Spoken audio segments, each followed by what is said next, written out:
Ya. Vamos a retomar, ahora vamos a ver, a empezar el análisis de los elementos del proceso. Y sin perjuicio de lo... Profesor, Dígame, ¿lo puedo interrumpir? dígame. Tengo una duda respecto a lo que pasó antes. ¿Ya? En un momento usted mencionó que Von Bülow ¿Sí? decía que los presupuestos procesales para que se formen son... Son Que los requisitos indispensables. claro, son requisitos indispensables para que el proceso se forme.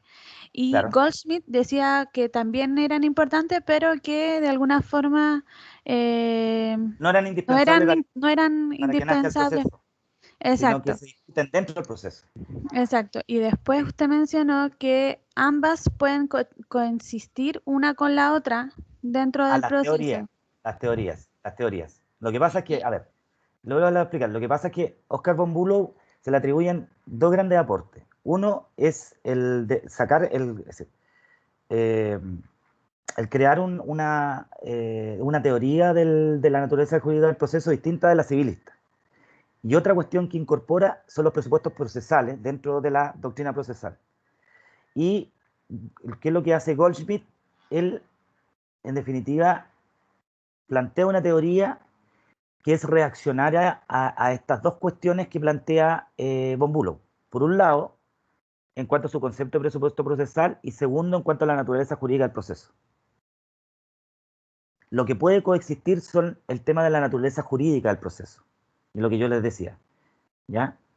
Que efectivamente el proceso es una relación jurídico-procesal, pero más que existir derechos y obligaciones dentro del proceso, que los hay, ¿no es cierto?, pero que surgen con la dictación de la sentencia definitiva, que es lo que dice Goldschmidt, lo que prácticamente existe son cargas procesales, ¿ya? Porque Goldschmidt dice, sabe que acá no hay derechos y obligaciones, sino que lo que existen son situaciones, ¿no es cierto?, transitorias, y todas estas situaciones transitorias van en pos de una situación definitiva que sería la dictación de la sentencia. Por eso tenemos cargas y expectativas procesales dentro de estas situaciones jurídicas.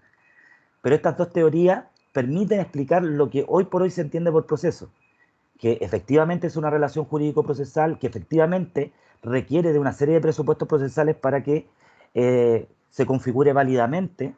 Y por otro lado, en cuanto a su contenido, si bien hay obligaciones, pero estas surgen con la dictación de la sentencia, como lo decía Goldsmith, y más que obligaciones y derechos, dentro del proceso existen cargas procesales. Por eso ambas teorías coexisten, ¿ya? Pero el tema de la visión o la crítica que hace Goldschmidt respecto de los presupuestos procesales como requisito indispensable para la formación del proceso, dice que no son indispensables porque perfectamente muchas de ellas se discuten al interior del proceso, porque puede ser que se alegue por parte del actor tener legitimación y en definitiva no la tiene. Entonces, ¿qué es lo que tiene que ¿a qué conlleva eso? A que el juez necesariamente tiene que dictar una sentencia absolutoria. Porque dentro del proceso se discutió precisamente un presupuesto procesal como es la capacidad de una de las partes. Entonces eso no es indispensable para que se forme un proceso válido, sino que puede discutirse al interior del proceso una vez que ya se ha iniciado, ¿no es cierto?, el mismo. Ah, ya, profesor, es decir, que en base a esa construcción, usted en el caso que nos mencionó del Jumbo, del terreno del Jumbo, Sí, terminó diciendo que los presupuestos, o sea, que se les presentó no era suficiente los claro, antecedentes. porque ahí lo que alegó el demandado era precisamente que faltaba un presupuesto procesal, porque la acción de nulidad absoluta al contrato se dirigió solamente respecto de uno de los contratantes de un contrato de compraventa que tenía dos partes. La relación jurídica material ahí, ¿no es cierto?, era entre comprador y vendedor, pero acá solamente se demandó al vendedor. Y si yo declaraba resuelto ese contrato a propósito de una declaración de nulidad, ¿cómo le iba a ser extensivo el efecto de esa sentencia a un tercero que no había sido emplazado a juicio? Entonces, como faltaba un presupuesto procesal, es decir, era necesario de que se emplazara al comprador, y como no se hizo, se rechazó. Y ahí por eso la teoría de Goldschmidt tiene y yo lo hago en un fallo, si quieres lo analizamos al tiro, porque yo lo tengo por ahí, en el cual se analiza esta institución, es decir, el rechazo, en palabras de Von Bülow, una sentencia absolutoria cuando hay incumplimiento de presupuestos procesales. Si quieren lo analizamos en una clase, mejor avancemos un poquito. Espérense que acá tengo algo. Cierre. Déjeme buscarla. No sé qué le pasa al computador. No. Me cambié a Movistar y problema. Quiero cerrar esto, pero no puedo.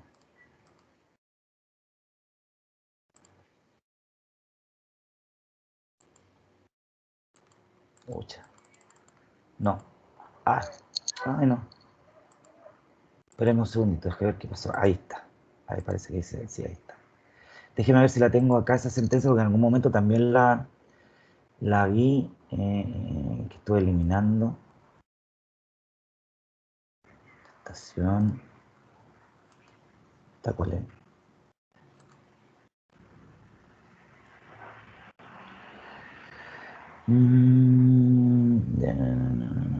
Mire, mejor la voy a buscar tranquilo y,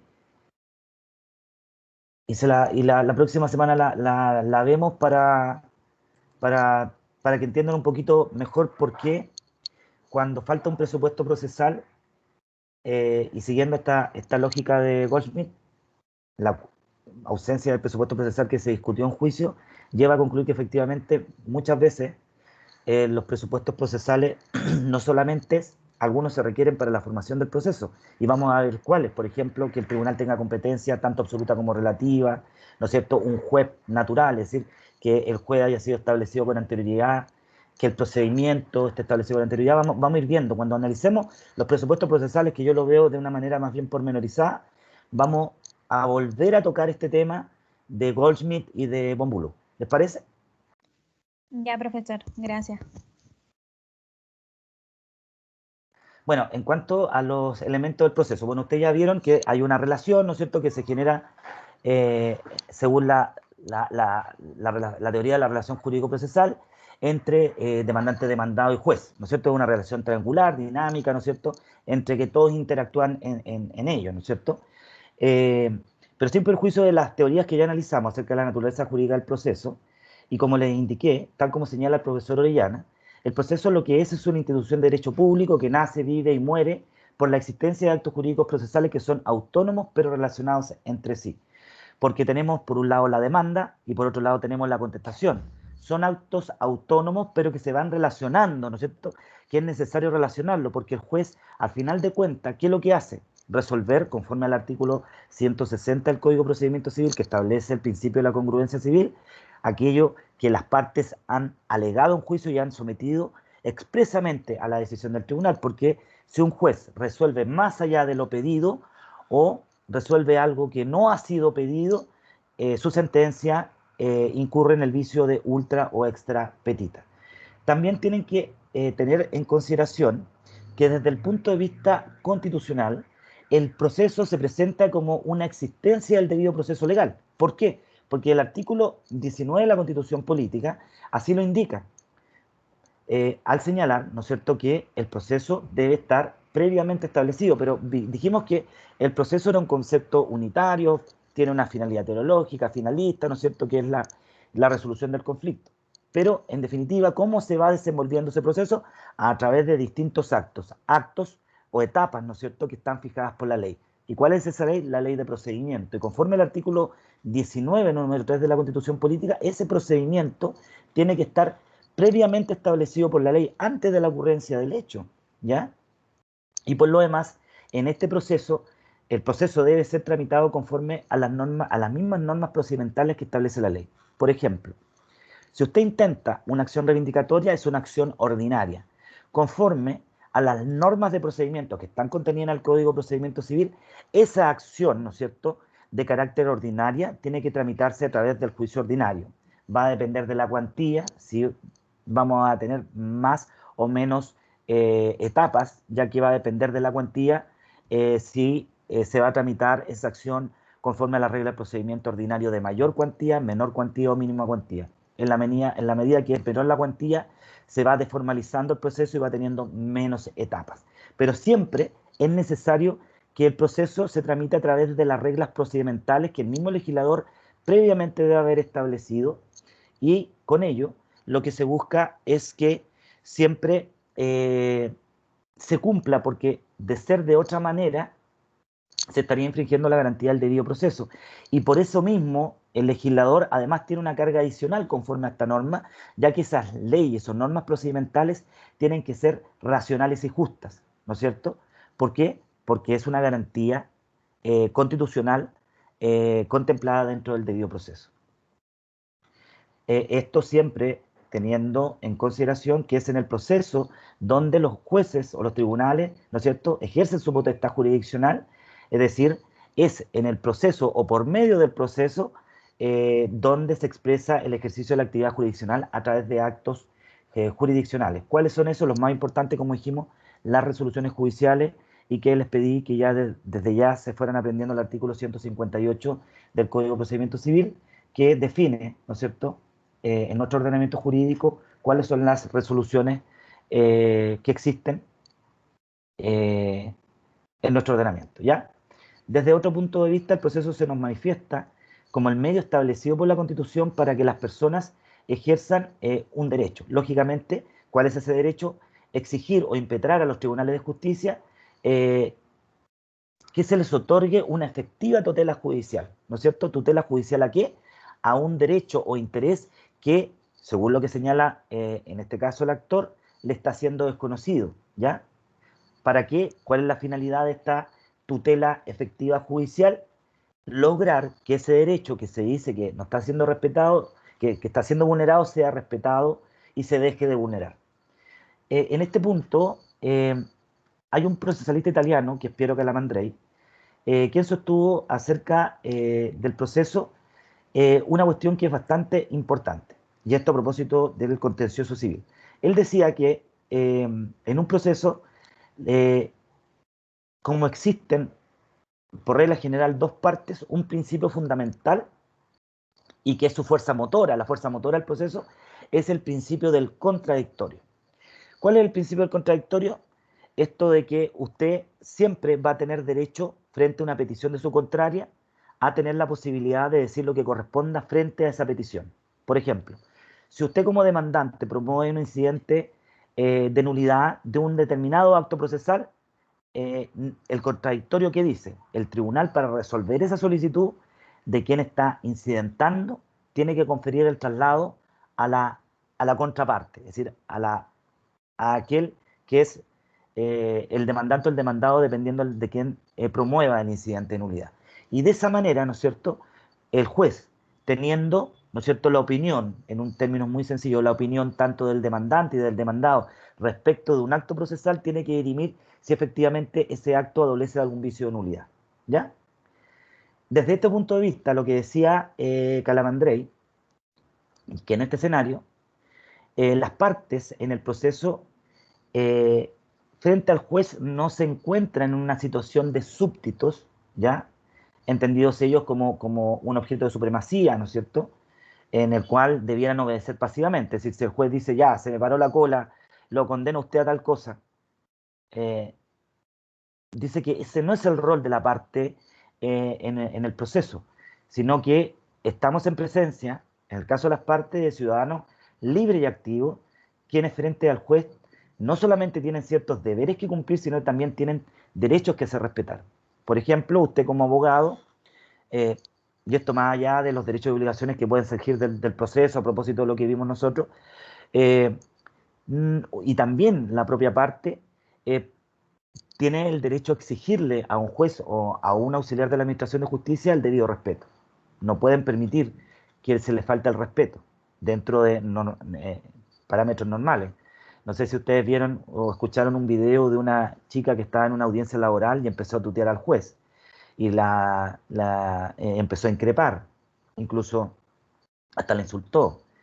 Entonces, en ese caso, ¿qué es lo que hizo? La juez exigió como ciudadano un respeto, pero además el respeto que se tiene o que se debe tener un poco al juez está dado en base a su investidura, porque recuerden que desde el punto de vista más doctrinario, ¿no es cierto?, lo que ocurre o lo que la figura del juez se delega parte del ejercicio de la soberanía, ¿no es cierto? Y en ese entendido, como órgano resolutor, tiene que tener una situación de respeto, pero de respeto por formalidad. Y conforme a esa misma cuestión, el juez tiene derecho, es decir, tiene las facultades de sancionar, ¿no es cierto?, las faltas de respeto que se cometan en su contra, pero también los abogados, en caso de que un juez le falte el respeto, tienen derecho a increparlo, incluso de irse de queja disciplinaria en su contra. Ya existen herramientas, ¿no es cierto?, para los efectos de guardar, ¿no es cierto?, el respeto de nosotros, no solamente como parte, sino como ciudadanos libres y activos, conforme a las mismas garantías constitucionales que el ordenamiento jurídico nos confiere. Ya. Él expresa que el juez, en definitiva, en el proceso, no es una autoridad provista de poderes, sino que al final de cuentas, como les decía yo, es un funcionario que está ligado por deberes y responsabilidades frente a ellas, porque ustedes saben que cuando vimos la responsabilidad, ¿no es cierto?, dentro de los principios, eh, dijimos que habían responsabilidades, distintas responsabilidades que afectan a los jueces, ¿no es cierto? Entonces, por eso, como funcionario público que somos, estamos ligados a distintos deberes, por ejemplo, el de dictar sentencia dentro de los plazos que establece el legislador, y en caso de incumplimiento, ¿no es cierto?, nos exponemos a responsabilidades, y también cuando cometemos delitos o podemos ser objeto, ¿no es cierto?, de una querella de capítulo, incluso de demandas civiles, ¿ya? Desde este punto de vista, lo que dice Piero Calamandrei es que el proceso es una relación entre personas, y estas personas son tres, ¿ya? El juez y cada una de las partes, y esta es una cuestión que es realista. Él dice, en el proceso no hay un monólogo, ¿ya? Es decir, que solamente habla el juez, sino que es un diálogo, hay una conversación, porque necesariamente a través de los distintos escritos del periodo de discusión, lo que se produce es un intercambio de propuestas, ¿no es cierto? Hay respuesta, hay réplica, hay un entrecruzamiento de pretensiones y resistencias, ataques y contraataques, ¿ya? Desde este punto de vista, el proceso moderno, según este autor, la voluntad del juez no es soberana y absoluta, pues siempre está condicionada a la voluntad y comportamiento de las partes, es decir, sujeto a la iniciativa de estos. Porque yo no puedo, en un proceso moderno, dictar sentencia si es que el demandante no ha notificado la demanda, si es que el demandante no ha pedido que se dé curso progresivo a los autos en caso de que estar en rebeldía. Es decir, uno no cumple un rol activo. Eso era propio del principio inquisitivo, que ya no existe, pero en un proceso moderno en el cual rige casi sin contrapeso el principio dispositivo, es decir, que el proceso se mueve solamente a instancia de las partes, eh, el juez, ¿no es cierto?, no es una voluntad soberana y autónoma, sino que su comportamiento necesariamente está sujeto a la actividad o iniciativa de las partes, en el sentido que les acabo de indicar.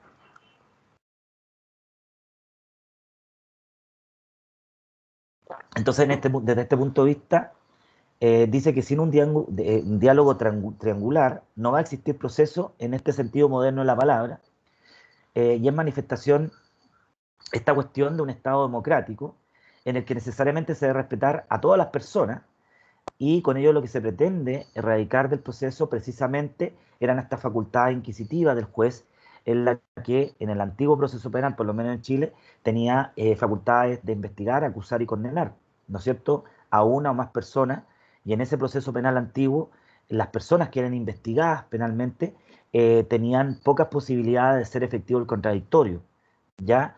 Porque imagínense, el juez recibía la denuncia, recibía la querella, e incluso podía iniciar procesos de oficio penales en contra de una persona, investigaba a esa persona, decretaba diligencia, y toda esa diligencia era en una etapa que era secreta, que era el sumario. Es decir, las partes estaban imposibilitadas de tomar noticia o conocimiento de cuáles eran las diligencias que estaba haciendo el juez. Entonces no podían pedir, por ejemplo, en el caso de que el magistrado hubiese pedido una pericia para determinar un determinado hecho, presentar una contrapericia, una metapericia, como ocurre en materia penal, que en materia penal muchas veces la Fiscalía presenta una pericia, la OCAR, no sé, pues la LAVECRIM, que son todos estos secciones de la Policía de Investigaciones especializadas, y las defensas actualmente, cuando se celebra la audiencia de preparación de juicio oral, para que se rinda en el juicio oral, ofrecen como prueba una metapericia. Es decir, no es la metapericia, sino que el perito que hizo esa metapericia va a tener que ir a declarar al juicio, ¿me entienden? Pero en un procedimiento inquisitivo como el anterior se vulneraban abiertamente garantías fundamentales del imputado, y fue precisamente eso, ¿no es cierto?, lo que buscó o erradicó la reforma procesal penal, ya que de este procedimiento inquisitivo, que era altamente vulneratorio según la mayor parte de los autores y las legislaciones eh, comparadas, vulneratorio de los derechos del imputado, se modificó en pos de lograr, ¿no es cierto?, respeto a garantías fundamentales que este procedimiento eh, pasaba de vista, ¿no es cierto?, no los consideraba, ¿ya? Ya, en cuanto a los elementos del proceso, hay una cuestión que es conveniente hacer. Por un lado están los elementos subjetivos.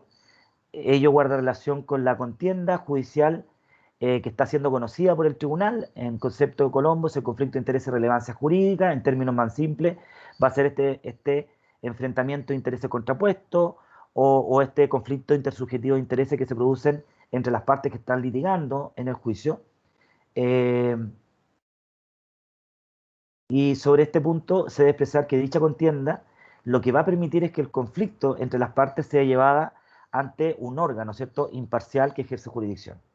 El elemento subjetivo del proceso está relacionado con las partes y el tribunal.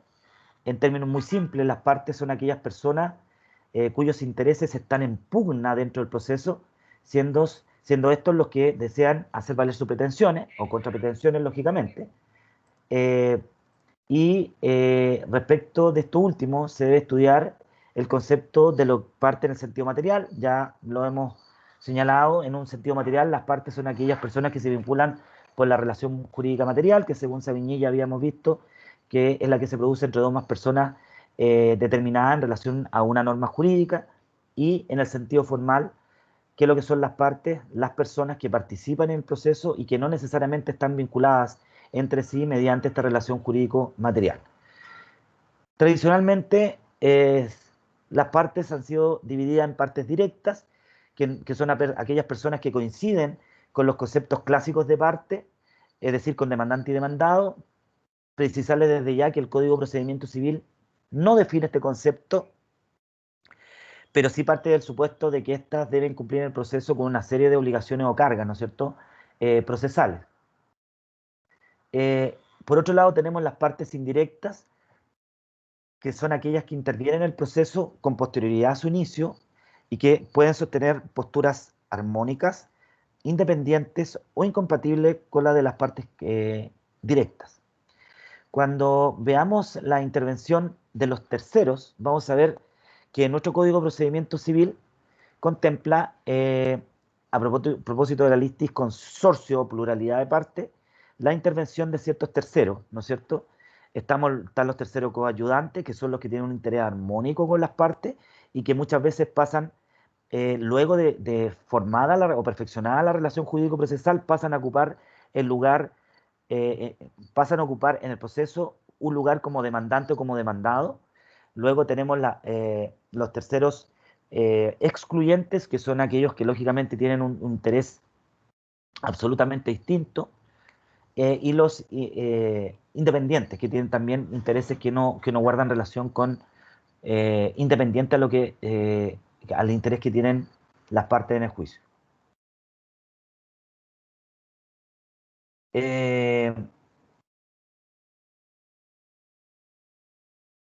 Ya, eso sería en cuanto al objeto del proceso, valga todo lo que hemos dicho respecto del conflicto.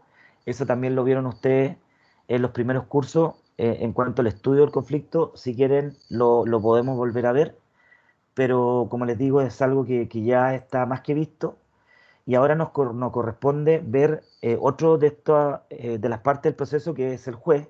Ustedes ya saben que el órgano jurisdiccional, conforme lo establecido en el artículo 19, número 3 de la Constitución Política, debe estar establecido con anterioridad a la ocurrencia del hecho que da origen al proceso, ¿ya?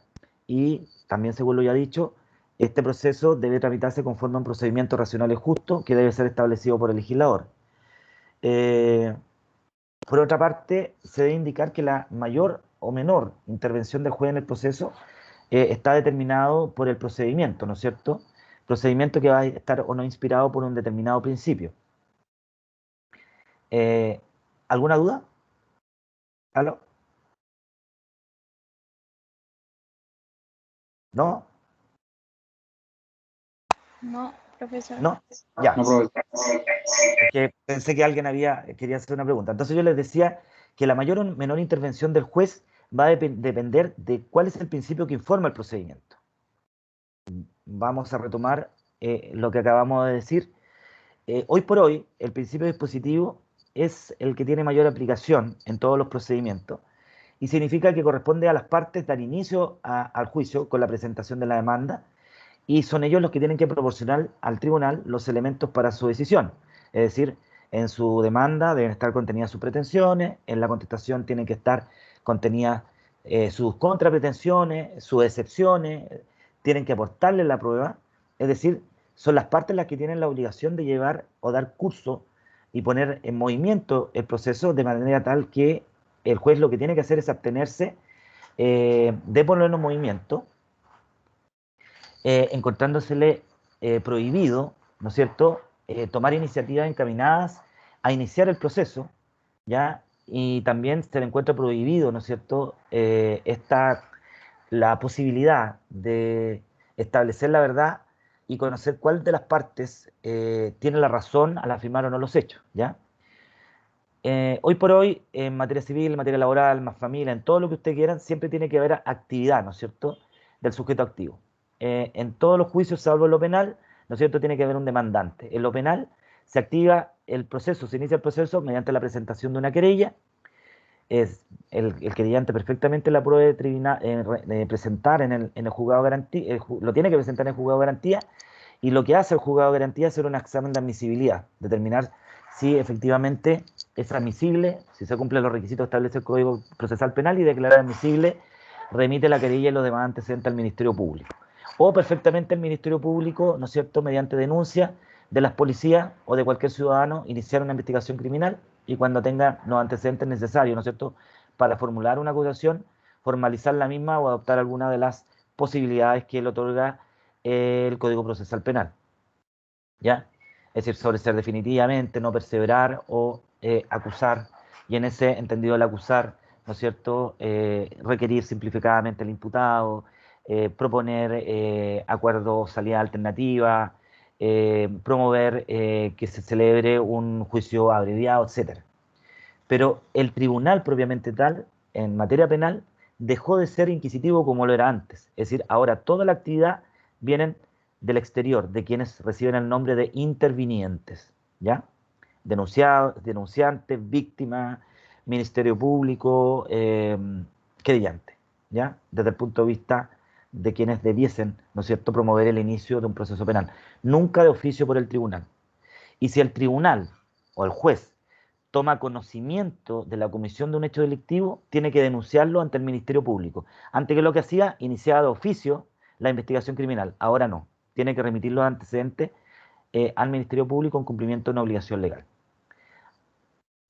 Este es el principio, como les digo yo, que rige sin contrapeso actualmente, en el cual el juez tiene una actividad limitada, siendo la posibilidad de obrar de oficio, es decir, por su propia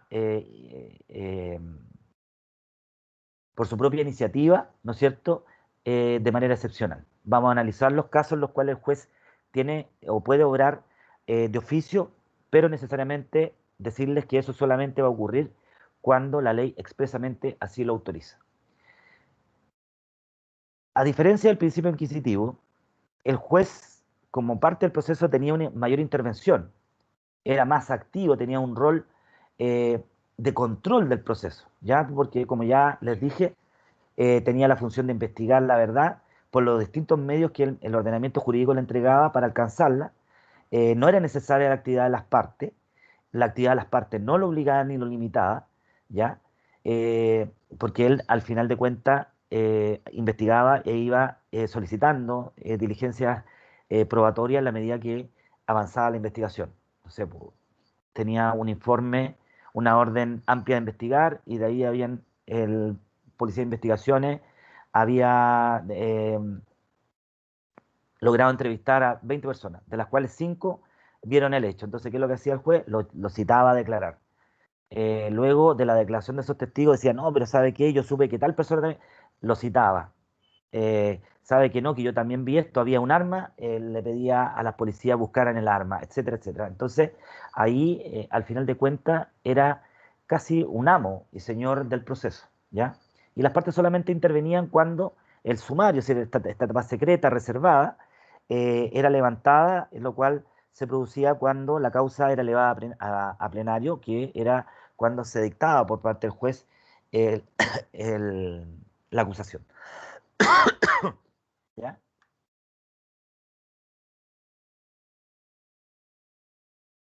Pero en el escenario actual, el juez se presenta como aquel sujeto de la relación jurídico-procesal que recibe las presentaciones de las partes y las resuelve.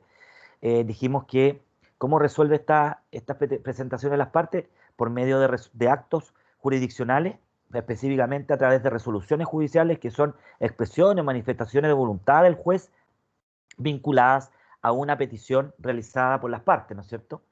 Eh, ¿Y qué es lo que hace el juez frente a las peticiones que le hacen las partes? Lo que debe realizar es verificar acerca de la exactitud de estas peticiones y cómo logra aquello eh, a través del examen del mérito del proceso y de las pruebas que se presenten por las partes en el juicio.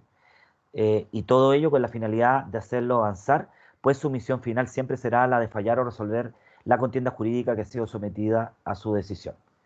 Chiquillo, ahora viene una cuestión que es bastante interesante, que la vamos a dejar para la próxima clase, que es un análisis que hace un profesor o fallecido ya, don Juan Agustín Figueroa Ayávar, ex profesor de la Universidad de Chile, en el cual explica muy bien las funciones del juez dentro del proceso desde un punto de vista doctrinario, que hace varias distinciones, y que ustedes van a ir viendo que es un poco una precisión de cuál es la labor del juez dentro de los distintos momentos jurisdiccionales, la de conocimiento, la de fallo y la de ejecución. Pero ahí él va diciendo, mire, al principio tiene tal función, después una receptora, fiscalizadora, etcétera, etcétera, hasta llegar a esta parte que eventualmente es el cumplimiento. ¿Tienen alguna consulta, jóvenes?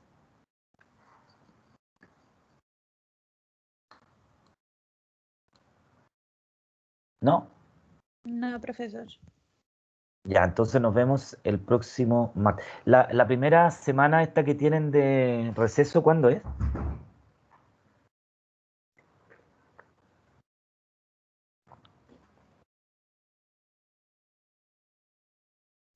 Del 2 al 16 de abril. 12 al 16 de abril. Ya, perfecto. Es decir, tenemos esta semana, es decir, la otra semana nomás. Ah, no, la otra como 2 o 3 semanas más. Como 2 semanas, ya. Vamos a tratar de pasar esto rápido porque quiero que entremos así pormenorizadamente, porque estas son cuestiones más bien doctrinales y se pueden ir entendiendo en la medida que vayamos avanzando. Sí, vamos a retenernos un poquito en el estudio de los presupuestos procesales, que son súper importantes, y luego entrar a disposiciones comunes de todo procedimiento, que abarca gran parte del temario del curso: notificaciones, plazos, actuaciones judiciales, resoluciones judiciales. Nos vamos a meter necesariamente en una introducción a la impugnación en el sistema recursivo nacional, porque el estudio de las resoluciones judiciales necesariamente tenemos que irlo correlacionando con los distintos recursos que existen establecidos en el ordenamiento jurídico otorgado por la ley a las partes para poder revertir una decisión jurisdiccional, ¿ya? Y va a depender de la naturaleza jurídica de la resolución el tipo de recurso que procede en su contra. Por eso es súper importante saber identificar qué es una sentencia definitiva, qué es una sentencia interlocutoria, un auto y finalmente decretos, providencia o proveído, ¿ya? No todas las resoluciones definitivas van a ser impugnables. Eh, en ciertos casos, es decir, podríamos llegar a la conclusión que todas, pero bueno, hay algunas que no lo serían en ciertos casos, ¿ya? Pero bueno, eso lo vamos analizar en su momento. Por favor, insisto, como necesario que lean los artículos que les dije del Código de Procedimiento Civil, a lo menos los del libro primero, menos los del recurso de apelación, pero porque ahí está contenido gran parte de lo que tenemos que ver en lo sucesivo, y para que no se vean con sorpresa, que muchas veces hay artículos que yo voy a decir que son súper importantes y bueno, lo son para todo abogado, y es conveniente que lo memoricen, ¿ya? Eso, jóvenes. Muchas gracias, hasta luego. Chao, Hasta luego, profesor. profesor. Gracias, hasta luego.